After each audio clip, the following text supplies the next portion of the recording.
ጤና ይስጥልን። ዶክተር ስንታ እባላለሁ። በተለያዩ ዩኒቨርሲቲዎች ሌክቸረር፣ የተለያዩ ተቋማት ሲኒየር አድቫይዘር፣ ትሬነር ኤንድ ሰርቲፋይድ ማኔጅመንት ኮንሰልታንት። ከዛሬ ጀምሮ ሊደሮሎጂ በሚል ርዕስ በዩቲዩብ መጥቻለሁ። በዚሁ መሰረት እንግዲህ በዛሬው ዕለት ሰልፍ ኦርጋናይዜሽን በሚል ርዕስ የምንማማር ሲሆን በቀጣይ በሊደርሺፕ ስኪል ላይ ቀጣይ ፕሮግራሞች ይኖሩናል። መልካም ጊዜ። በውጭ ጣልቃ ገብነት ወይም በሌላ ነገር ሳይሆን በውስጣቸው ባለው ነገር ውስጣቸው በተፈጠረ ነገር ባህሪያቸውን የሚያደራጁበት ሂደት ነው። ስለ ሰልፍ ኦርጋናይዜሽን ስናወራ እንዴት ነው አንድ ሰው ራሱን የሚያደራጀው? እንዴት ነው ራሱን አደራጅቶ በዛው ልክ ሊሄድ የሚችለው የሚለውን ነው የሚያሳየው ማለት ነው። ሰልፍ ኦርጋናይዜሽን ጀነራሊ 3 ነገሮችን ይይዛል ነው። አንደኛው ይሄ ክሊር የሆነ ስትራክቸር የለውም። ምን ማለት ነው? ፕሮሰስ ነው።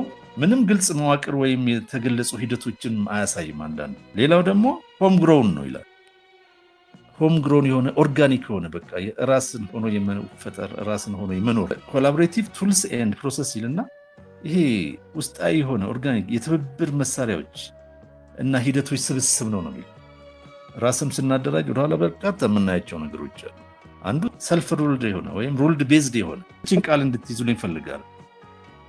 ሆላክራሲ እና ሶሾክራሲ የሚባሉ ነገሮች አሉ በሰልፍ ኦርጋናይዜሽን ውስጥ። ሆላክራሲ ኤምፓወር የሚያደርገው ሞስትሊ ኢንዲቪጁዋልን፣ ሶሾክራሲ ደግሞ የምንለው ግሩፕን ነው። ስለ ሰልፍ ኦርጋናይዜሽን ስናወራ ወይም ራስን ማደራጀት ስናወራ ግለሰቦች በሚናቸው ውስጥ የሚበረታቱበት ጉዳይ ሆላክራሲ እንለዋለን። ቡድኖች ደግሞ የበለጠ የሚያመላክታቸውና የሚደራጁበትን ሶሾክራሲ እንለዋለን። what are the principles of self organization? 4 መሰረታዊ ነገሮችን ይይዛል። ሰልፍ ኦርጋናይዜሽን relies on 4 basic ingredients። አንደኛ ስትሮንግ የሆነ ዳይናሚክ ነው ያለው፣ ነን ሪያሊቲ ነው። ሌላው በጣም ኢንቮልቭ ፖዚቲቭ የሆነ ኔጌቲቭ ፊድባክንም ባላንስ የሚያደርግ ፖዚቲቭ ኦር ኔጌቲቭ ባላንስ የሚያደርግ ይህም ማለት ነው በአማርኛ ራስን ማደራጀት ማለት እንግዲህ በ4 ጉዳዮች ላይ ያተኩራል። አንደኛው ጠንካራና ተለዋዋጭ ያልሆነ ነው።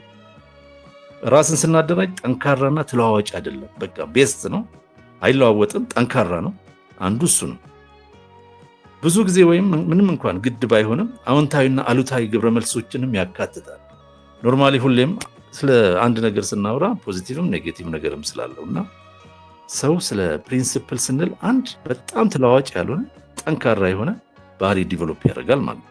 ለምንድን ነው ሰልፍ ኦርጋናይዝድ የምንሆነው? ለምንድን ነው ራሳችን የምናደራጀው ስንል ሰው ራሱን ሲያደራጅ ለሌላ ይተርፋል። ራስን ማደራጀት ማለት መሰረታዊ ዓላማ አለው። እሱም ራስን እውን ማድረግ ነው። ይሄ ኮምፕሊት ማን የምንለው ማለት አንድ ሰው ሙሉ ሰው የሚሆነው ራሱን ሲያደራጅ፣ ራሱን በምን በእውቀት በዲሲፕሊን በተለያዩ ጉዳዮች ላይ ሙሉ ሆኖ ለሌላ መትረፍ ሲችል ራስን እውን ማድረጊያና የሚያበረታታ ነው። በውጤቱም ራስን ማደራጀት ለስኬትና ለፍጻሜ ያዘጋጃል። ይሄ ሁሉ እንግዲህ ከላይ እስከታች እንዲህ ምናምን ነው። ራስን የምናደራጀው ምንድን ነው ሲባል በውጤት ራስን ማደራጀት ለስኬትና ለፍጻሜ እንድንዘጋጅ ያደርጋል። ራሳችን ስናደራጅ ግቦች ያሉን ብለን እናስባለን። ቪዥን አለ። እነዚህን ግቦች እነዚህን ቪዥኖች ራዕዮቻችን ማለት ነው እውን ለማድረግ ራስን በጣም ማደራጀት ያስፈልጋል። በምንድን ነው የምናደራጀው? ምንድን ነው የምናደርገው የሚለውን ደግሞ ስናይ ጥቅሞቹን አብሮ የምናየው ነገር ይሆናል ማለት። ራስን ማደራጀት ምንድን ነው ጥቅሙ ስንል አንድ የግልና የቡድን ባለቤትነት ስሜትን ያበዛል። ሚንስ የሶሻል ካፒታል የምንለውን ጉዳይ ወይም ደግሞ ይሄ ቲም ስፕሪታችንን ያጎለብትልናል። ኮሚኒኬሽን ስኪላችንን ከፍ ያደርገዋል።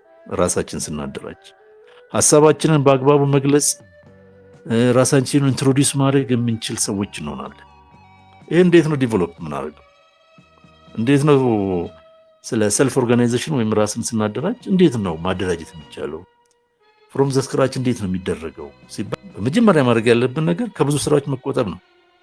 አድምተን ማስራት ያለብን ነገር ላይ ወይም ፎከስ የምንለው ዝም ብሎ ሂር ኤንድ ዜር ሳይሆን ፎከስድ መሆን አለብን። በአንድ ጉዳይ ላይ ፎከስድ መሆን መደራጀት ማለት መደራጀት በማህበር ብቻ አይደለም። ራስን ማደራጀት ማለት ስለ ታይም ማኔጅመንት ስናውቅ እየተደራጀን እንመጣለን። ስለ ፋይናንሻል ጉዳዮች ስናውቅ እየተደራጀን እንመጣለን። እንግዲህ ይህን ካልን ዜን ሻርፕ የሆነ ማይንድ ይፈጠራል። አይምሮ ሻርፕ የሚሆነው በአስተሳሰብ ጌቲንግ ኦርጋናይዝድ ኢዝ ኤ ሳይን ኦፍ ሰልፍ ሪስፔክት ነው። ለማንም ብለን አይደለም ማለት ነው። ይህን ጉዳይ የምንሰራው የምናደርገው ምንም የምንለው ለማንም ሳይሆን ለራሳችን ክብር። ሪዲዩስ ስትረስ ከጭንቀት የጸዳ ሰላማዊ እንቅልፍ እንድናገኝ ያደርጋል። ምን ራስን ማደራጀት። ሁለተኛው ሴፍ ታይም ማኒ ኤንድ ኢነርጂ።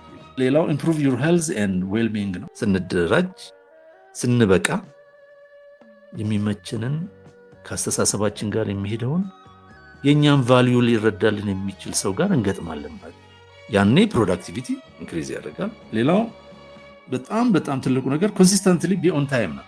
ፕሮሞት ክሬቲቪቲ፣ ቻሪቲ፣ ጊቪንግ ሄልፕ አዘርስ። እንግዲህ ፈጠራን፣ በጎ አድራጎትን መስጠትን፣ ለሌሎች መርዳትን ማሳደግ እንችልበታለን። ሌላው በጣም ትልቁ ነገር እንግዲህ ብዙ ሰዎች ብዙ ሀብታም የሆኑ ወይም የበለጸጉ የምንላቸው ያጡትን ነገሮች ሰው ራሱን ሲያደራጅ ያገኛል። አንደኛ ግን ኤነርጂ ኤንድ ፒስ። በጣም ትልቁ ነገር እንግዲህ ብዙዎቻችን ሉዝ የምናደርገው ይሄ ሰልፍ ኮንፊደንስ ነው። ብዙ ጊዜ ችግሮቻችን ይሄ ፕሮክራስቲኔት የምንለው ነገር፣ ይሄ ዝም ብሎ ማራዘም ለነገ ማለት፣ እሱ ነገር በጣም ነው የሚጎዳው። አንድ ሰልፍ ኦርጋናይዘሩ ምንድን ነው የሚይዘው? ዲሲፕሊን ሪፖርቲንግ ዩር ዴይ ነው። ሁለተኛው ቼክ ዩር ዲሲፕሊን ካርድ ዴይ። ፌል ያረክበት የትኛው ነው? የፈጸምከው የቱ ነው? ያዘገየው ስራ አለ ወይ? እንዳልከው ፈጽመዋል ወይ ብለህ ከራስ ጋር ክሪቲሳይዝ የምትደራረግበት የምትወቃቀስበት፣ ትክክል ክሞ ከሰራ ሞር ለነገህ ደግሞ እያጠናከር ትሄዳለህ። ሌላው ፕሬይንግ ነው፣ መጸለይ ነው። ይህ ጸሎት። ሌላው የምታውቀውን ነገር ፕሬዘንተር አካፍል፣ ሌላው አውጣው ከውስጥ ፕሬዘንተር። አዳዲስ መረጃዎች አለመራቅ፣ ከመረጃ አለመራቅ ሁሌም። ሌላው ኤክስፕሬስ ዩር ላቭ ቱ ዩር ፋሚሊ ኤንድ ፍሬንድስ። ሁሌም ሙገሳ። እንግዲህ እዚህ ጋር ላቭ ሲባል የፆታዊ ፍቅርን ብቻ አይደለም፣ ጥሩ ግንኙነታችንን ማሳየት። ሌላው እንግዲህ ሁል ጊዜ መርሳት የሌለብን ቪዥን ቦርድ የምንለው ወይም እያንዳንዱ ሰው ቪዥን አለውና እሱን ሁሌም ቪዥዋላይዝ ማድረግ አለ። እንግዲህ የተወሰነ አግኝታችሁ ብዬ አስባለሁ። አመሰግናለሁ።